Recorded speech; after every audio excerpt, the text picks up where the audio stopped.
Hello, good morning. तर आज सकाळी सकाळी आम्ही तरी आता वाजलेत 10:30-11 आणि आम्ही आता निघालो आहोत नांदूर मधमेश्वर अभयारण्य इथे पक्षी बघायला.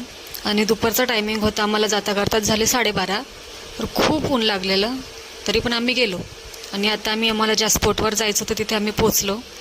आता मी इथे तिकीट काढणार आहोत. इथे तिकीट आहे पर पर्सन 50 रुपये आणि गाडी पार्किंगचे वगैरे 20 रुपये. तर मग अशा प्रकारे आम्ही इथे तिकीट वगैरे काढलं आणि आता मी आतमध्ये जाणार आहोत. हे बघू शकता तुम्ही आतमधलं, खूप छान वगैरे आहे. आतमध्ये हिरवळ आहे, झाडे आहे, बसायला पण छान आहे. तर आम्ही इथे असे गेलो, छान वाटलं, फ्रेश वातावरण होतं. ते पण उन्हाळ्यात पण छान आहे तिथे वातावरण वगैरे सगळं. आणि मग अशा प्रकारे आम्ही आतमध्ये गेलो आणि इथे आम्हाला आता गोळा खायचा.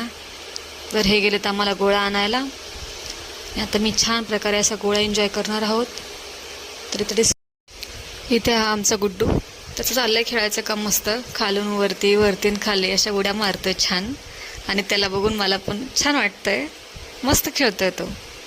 आणि त्याच्यानंतर इथे आमचा गोळा आलेला आहे आणि आम्ही आता इथे गोळा एन्जॉय करतोय. तो गोळा होता खट्टा मिठा, गोळ्याची टेस्ट पण छान होती. पण गोळा जो खाल्ल्यानंतर आम्हाला जे जीभ आणि होठ पूर्ण असे काळेकडे झालेले ना, तर पुढे मला फोटोज पण काढायचे होते, पण त्यात असे होठ पूर्ण काळे दिसत होते. असं वाटलं नसतं खाल्लं तरी चाललं असतं, पण ठीक आहे, आता खाऊन झालं. खाण्यापुढे कुणाचं काय चालतं, मग खाल्लं आम्ही. आणि इथे आमचं गोळा खाता खाता चाललं आहे डिस्कशन, कोण कुणाला टॉन्ट मारतंय, मजाक मस्ती चालू आहे. आणि तुम्ही इथे माझी जीभ बघू शकता, पूर्णपणे काळी झालेली आहे. आणि इकडे मागे तर डायरेक्ट गोळ्यातला जो रस असतंय का तो प्यायचं काम चाललंय. आणि इथे आमचा गुड्डू मस्त बसलाय, पाणी पितोय, खेळतोय.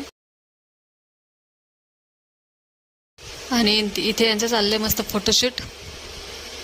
मी त्यांचा व्हिडिओ काढते, त्यांना माहीत पण नाही आहे की मी त्यांचा व्हिडिओ काढते असं. तर आता आम्ही चाललो आहोत पक्षी बघायला. तर तुम्ही बघू शकता इकडे खूप छान छान असे पक्षी आहेत.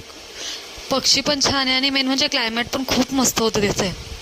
आणि इथे पक्षी ना म्हणजे पूर्ण देशामधले प्रत्येक पक्षी आणलेले इथे छान छान होते. हा बघा एक मस्त वरती उडतोय, तुम्ही बघू शकता, खूप छान व्ह्यू होता.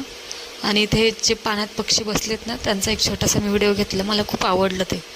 मग मी त्यांचा एक व्हिडिओ घेतलेला, छान होते. आणि इथे ना एक शाळेची ट्रिप आलेली छोट्या मुलांची व्हिजिट द्यायला, ते पण होते. तर अशा प्रकारे.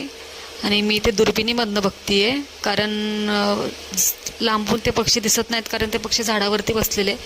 इथे दुर्बीणच लागते पक्षी बघायला, असं काही कंपल्सरी नाही, पण लागतं दुर्बीण जर तुम्हाला पूर्णपणे पक्षी बघायचं असेल.